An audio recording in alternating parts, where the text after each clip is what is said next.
Alright, for this one, we need to look at the graph given to us, which is x to the third divided by 4 minus 3x. And we're going to look and see for its increasing and decreasing intervals. Alright, so it looks like it's got two increasing intervals. The y values are increasing during this time, and the y values are increasing during this time.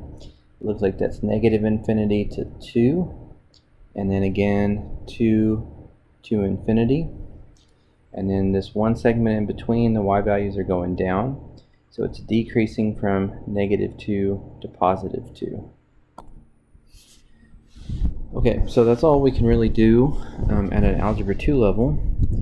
But on a calculus level, we can find that same information without looking at the graph at all.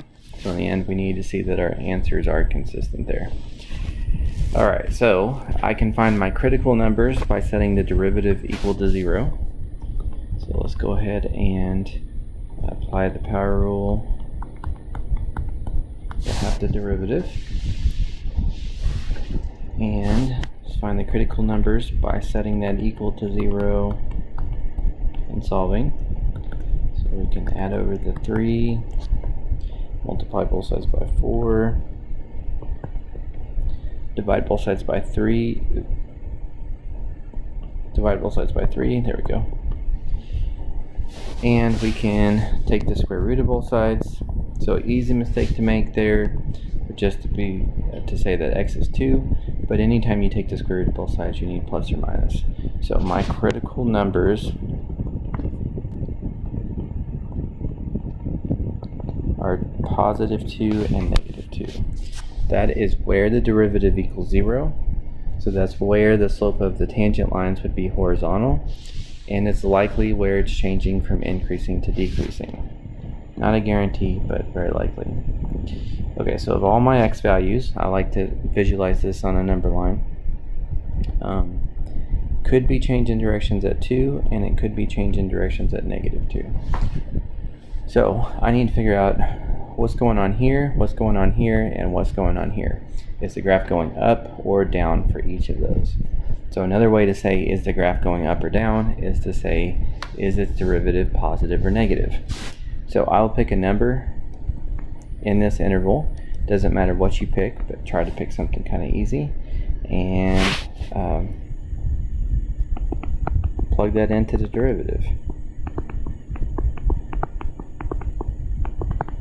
And I can see that the derivative at 0 is a negative number, which means during that time the graph is decreasing.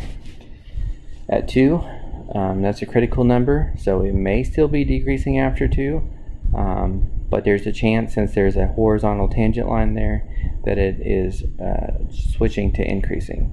So I don't have to guess, I can just pick a number to the right of that critical number. I can plug it into the derivative.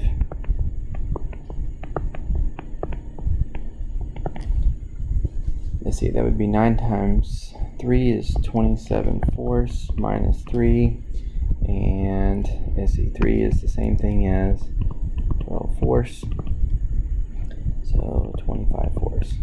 Okay, so not so worried about the 25 fourths, but more importantly, the derivative is positive, which means the tangent lines have a positive slope. So at 2 it did switch from decreasing to increasing. I can see that by these two test points. Alright, well, negative 2 is also a critical number, so it's likely to have switched directions at negative 2 as well. So pick a point to the left of negative 2, like negative 3, for example, and plug that into the derivative. And now I can see my work's going to be the same here, because if you square a positive 3, you get 9.